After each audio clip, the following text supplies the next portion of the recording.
On an ordinary trip, a 7-year-old child's mysterious hand gesture confused crew members and passengers. His subdued yet eerie signal caught the attention of a vigilant hostess whose intuition drove her to subtly call the emergency number, generating questions and curiosity as the jet dropped near its destination. Airport security was ready for a possibly sinister revelation. Little did they know that what would happen would go against all expectations.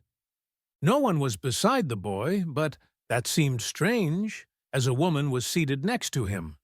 All that didn't seem odd, but what the lad was doing startled Betty. His strange gesture with his hands caught Betty off guard. Betty's co-worker questioned, "What's wrong?" Betty gasped. "Oh, you surprised me," she replied, grinning. "It's nothing, I just zoned out. It's time to distribute beverages. Are you coming?" her colleague asked. Betty nodded and led her to the galley. This was the one where the lad was seated dejectedly. 2 other colleagues had already started distributing beverages in those sections, so Betty could only watch. She was observing the way the woman beside the boy handled the matter. She ordered the youngster an apple juice and a glass of wine for herself, which meant they belonged together, but the sensation of wrong didn't seem to dissipate. It grew. The lad avoided even looking at Betty's co-workers. Nervously fumbling with his hands, he only glanced out of the window and appeared terrified and even doubtful of the situation. Betty understood she had to act for him. They were on a 13-hour journey, and therefore time wasn't a problem, but she chose to go to the lad right away after deciding to be subtle about it. She devised a cover in advance just in case her colleagues would start asking questions. She had to wait till the lady would use the restroom once again so she could talk to the boy. After an hour of waiting, it was finally time. Betty's heart started to race. The boy was now alone. She waited till the woman went inside, then she grabbed a coloring book fast and several pencils. As the woman entered the aircraft restroom, Betty's instincts kicked in. She regained her confidence, inhaled deeply, and walked toward the small child. When Betty neared the lad, his eyes became wide in disbelief, then flew to the window as though he were looking for an escape. "Hello," she said politely. "I have a wonderful coloring book for you if you would like to hold it," with eager eyes set on the lad. Betty examined the restroom. The notice was still red, but she may leap to green any second. She laid down the coloring book. "I'm in the rear if you need assistance with anything. Ask, don't hesitate. We are here to assist you," she whispered abruptly as the light of the toilet turned to green. She saw the woman return to her seat and quickly observed the puzzled coloring books she looked about and sat next to. Down she watched the woman mumble something to the lad before taking the coloring book. Betty groaned her scheme had failed. She had wanted to earn the boy's confidence with the present she brought, but he hardly even noticed her. Why would the woman remove the coloring book? What should the child do if he later on wanted a color? Betty realized she couldn't accomplish this on her alone. She had to find something else. She required a fresh pair of eyes. They should investigate the matter and verify that Betty was not seeing things. A co-worker questioned abruptly, as if she had read Betty's mind. "You appeared a bit distracted." Betty groaned. "I have to tell you something." Betty couldn't control the enigma anymore and chose to tell her co-worker, Joanne. Joanne groaned in confusion. She agreed that it sounded somewhat unusual to her. Why not approach the mother and ask straight questions? Betty's gaze locked on the floor, dawning upon her that she hadn't given the straight path a thought. The woman would naturally deny anything was wrong, but Joan admitted her voice sounded suspicious. Joanne nodded carefully, appreciating the complexities of the matter. "Yes, you are most likely right." Betty struggled with her next action while the in-flight mystery teetered. The tranquil cabin was startled by the lad's piercing cry. Betty quickly jumped into action, running to the area, worried expressions showing as they saw the lad fighting under the woman's hold. Betty's words thundered by. The mother turned quickly to Betty, her eyes wide with astonishment, trying to clarify the disturbing experience. She insisted, attempting to calm the growing tension. The airborne confrontation had taken an unexpected turn. Betty's intuition rejected the woman's justification. Her determination was unbroken. She withdrew to the galley, quickly calling the emergency hotline for the airport. She told them to get ready for quick action upon landing. There was no chance in her voice. She would let the woman get off the plane with the lad without looking into it more. Betty stated something was not right based on hand gestures. Betty's voice held the weight of the circumstance as she delivered her words with perfect clarity. The security was prepared for a high-stakes arrival when the truth would be revealed at the destination. Betty maintained her information, reaching the ground crew. Help needs to be ready and at the entrance. No sirens, no bustle. She further alarmed him by asking about the mental health of the lad. Betty proceeded about her responsibilities using her honed senses, always keeping a secret eye on the silent drama. Betty watched the youngster nod every time. He was a jigsaw whose components she could see unfolding before her, with each cooperative gesture to the lady. She dedicated every element to the remembrance of a peaceful. Betty passed the boys' row, offering smiles that went unheard. The woman's behavior seemed practiced when help was sought. Her grins, overly faked, her chuckle hollow. The tension aboard the airplane was now suffocating, and Betty, seized by this quiet conflict, felt an overpowering need to separate the layers of this painstakingly built front as the aircraft shot toward its target. A tangible curiosity enveloped the passengers, and cabin staff were enthralled with the scenario playing out. Betty's will just became stronger as she held suspicion in solitude. Her constant alertness was unbroken as she catered to the passengers' demands in the quiet times. Betty deliberately positioned herself as the plane dropped to provide a clear view of the developing events. Her careful eyes never turned from the lad gripping the window shade. When the lady portraying the guardian arrived at ground level, a front of casual apathy but occasional looks at her watch revealed an underlying worry but yet appeared calm. Betty had carefully practiced in her thoughts, poised and ready for her next line of action. As the trip came to an end, Betty rushed to get the cabin ready for landing, a stronger feeling of urgency permeating all she did beneath the cover of normal. She gently told her co-workers to remain vigilant and follow my directions. Her fellow crew members nodded in unison, clearly conscious of the underlying importance of her remarks. Betty loomed close to the boys' row. As the plane sank into the clouds, she observed, and was ready to act at a moment's notice for any change in the behavior of the woman or the guy. When the wheels of the airplane swept the runway, Betty's voice cut through the cabin's relief. "Kindly keep seated." Her tone was calm, yet held an edge that pierced at the passengers' ease, converting their ideas from the normal haste to exit into a murmur. Heads of inquiry turned to find the cause of this departure from the usual. Their interest was piqued by her solemn sincerity. Betty walked the rows, making sure everyone complied. "We value your cooperation at this moment." She said her remarks smoothly, but with an intensity lost on none. The plane slowed. "Please keep seated till later," crawling on the tarmac, laboring toward an uncertain welcome.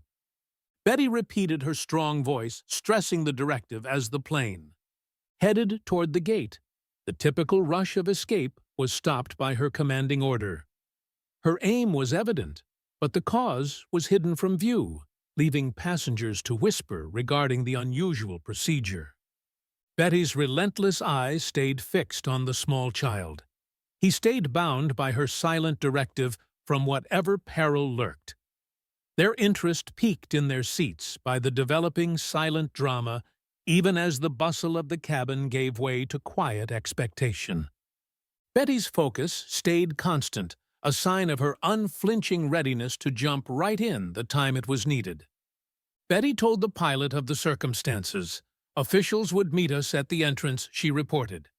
The captain's answer was a nod. The pilot's voice came out as a calm presence over the speaker. "We will be landing soon." He was confident his message was for people with knowledge. His quick glance at Betty was a quiet recognition of their common secret, the approaching arrival of law enforcement ready to evaluate the boy's circumstances as soon as the cabin door opened. Betty's last briefing to her team was brief, with a gentle but firm undertone to her directions. She made sure everyone knew their responsibilities, and the attendees nodded their faces. Betty kept her first concern in an orderly atmosphere, ensuring the safety and well-being of the kid. She tried to relieve the passengers of any transient pain they could have by controlled grin. Conversations represented the common uneasiness as eyes looked toward the front, seeking a response. Her voice quieted in a maelstrom of whispered anxiety as she moved through the cabin with intent.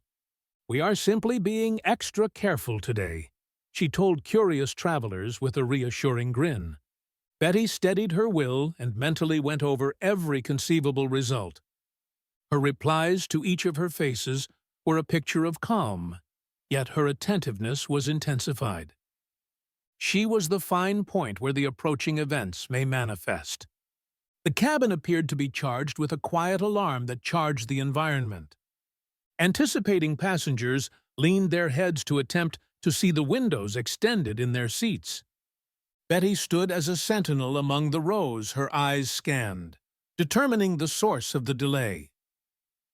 Sporadically flitting to the door where shortly the cops would show up, the airplane door opened and cops would enter. Aimed with a rippling effect over the cabin, their entry was forceful. Every head turned a cascade of emotions across the rows. The already tense passengers viewed the developing event with bated breath. The officer's presence both calmed and alarmed the passengers. The police descended the rows with a clear target. They went to the lad and his guardians. Collective view followed every movement, the air heavy with unsaid queries. Their slow walk is evidence of the severity and weight of the problem that has been presented. Betty's subdued calls when the police arrived at the row created a progressively tense environment. Drawing attention to the woman and the lad, their tense exchange under observation by hundreds of inquisitive passengers strained to catch even the tiniest snippets of the discussion. The anxiety among the cabin's observers piqued the scenario ready on the brink of understanding, yet surrounded by a thick mist of uncertainty. As the last bits of the jigsaw came into place, passengers and crew appeared to hang in the air, promising to expose the truth. The crew, led by Betty, exchanged nervous looks, threading their traditional assurance when the woman's protestations collided with the officer's relentless. The growing complexity of the problem begged either a rescue or a deep misinterpretation of the contradicting stories, producing a complex image that left the team struggling with the duality of their duty and the subtle intricacies of the drama playing out. In the middle of the uncertainty and stress hovering over both staff and passengers, they became trapped in a web of feelings ready to find the truth as negotiating the complex. The boy, his eyes wide and silent, softly pulled off his seat by a resolved officer. His little hand caught in the consoling embrace of safety as the woman's outcry progressively disappeared into a far-off echo. The woman fluttered but determinedly showed her credentials. Her voice calmed as she described the hand signals, each gesture a component of a language established in treatment. The police officers examined the paperwork, their attitudes moving from mistrust to thinking about the ID. Verifying her link with the boy added a layer of depth to the story that was developing. As the woman talked, Her story started to change the officer's perspective. She wasn't the mother of the lad, but his aunt. The indications Betty saw were therapeutic activities. The revelation was a twist in the tale that had seized the whole flight crew. The woman's comments were full of concern and clarity and started to present a different image than what had been assumed. The aunt described the boy's anxiety of flying. With a tight grasp of worry that consumes him during his trip, he employs these hand motions. Her explanation clarifies the boy's behavior as a coping technique the police listened for. The bits of the jigsaw fit to expose a narrative of a child's struggle with fear rather than one of danger. Police carefully listened as the woman related her nephew's journey with anxiousness. She mentioned treatment sessions of techniques developed to enable him to face daunting events, like flying. Her voice held the weight of duty and care, connecting with authenticity. The lad, now calmer, spoke in gentle, tentative tones. His remarks were clear, and his demeanor was relieved as he expressed his feelings to the police. The police officers changed their approach from enforcers to sympathetic listeners and carefully examined the facts from this new perspective. Previously a hostile environment rife with mistrust of risk had now changed into a time of great sensitivity and realization.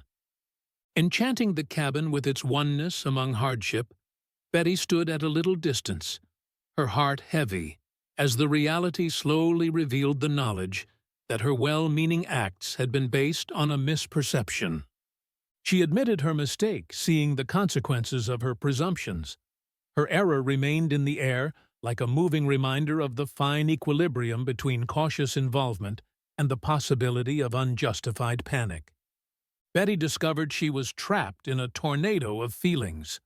Her ignorance whirled with great relief for the boy's safety. Her cheeks filled with the humility of her mistake. Her heart softened, knowing that the infant was not in any danger. This was a fine balance between her humiliation and the comfort found from knowing that her misplaced aspirations were driven by real concern and compassion. Following the in-flight drama, Betty's path of self-examination remained a potent reminder. Even well-meaning deeds sometimes have unanticipated results. But nevertheless, compassion and empathy eventually prevail, which increases her even more vigilance. Betty started a thorough introspection on the recent occurrences and considered the thin line separating awareness from overreaction. Her responsibility as a stewardess required not just compassion. She determined to hone this unpleasant experience as a tool for insightful courses on the subtleties of accountability and the art of reading silent cries. Betty's lesson from this event was that she was determined to do her duty and equipped with a better awareness of the complex equilibrium. Betty sensed the weight of her obligations, mostly related to her want to protect, had unintentionally resulted in a difficult scenario. She knew that. Compassion as a guiding principle in her work also had the power to cloud judgment. This awareness was a moving one, bringing about a greater knowledge of her responsibilities and how her actions affected people. Betty paused to consider the teachings of the day she dedicated to harmonizing her natural compassion with a clearer viewpoint, knowing that her acts, regardless of aim, had effects that would humble her and help her to shape methods for further interactions. The youngster, being free from the cramped aircraft, started to relax with his aunt in a quiet nook of the airport. His aunt surrounded him in a kind embrace. Her words served as a healing balm of comfort. The stress that had formerly sculpted his face slowly vanished. The lad sought solace in the caring embrace of his aunt. Was among the bustle of the airport. Their relationship had developed a refuge where fears vanished and optimism soared. With a polite nod aimed at Betty, the aunt showed her gratitude for the stewardess's well-meaning, kind, and sympathetic gesture. "Thank you for looking out for him." Her voice resonated with thanks in those basic words of appreciation. All last traces of confrontation vanished from the air, leaving behind a common sense of relief and goodwill. Betty started her work with much intent. Her presence in the aisles now guided the day's events. The experience strengthened her awareness of the careful balance between attentiveness and care, therefore supporting her commitment to her duties. As she passed past the cabin occupants, the crew could sense a renewed devotion, and Betty's journey proceeded distinguished by a fresh viewpoint and a heart reinforced in the view of someone by experience and empathy.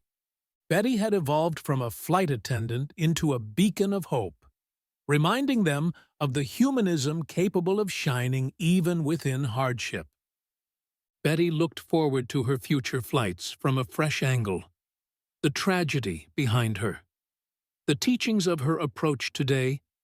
She knew that every passenger had a unique narrative, and her purpose was not just serving, but also to grasp and fit the human experiences they carried with them. Do you like this touching and surprising story? If so, we invite you to leave us a comment expressing your opinion. If you want to continue enjoying inspiring stories like this one, subscribe to our channel or check out the other videos shown at the bottom of the screen. Thank you for your cooperation.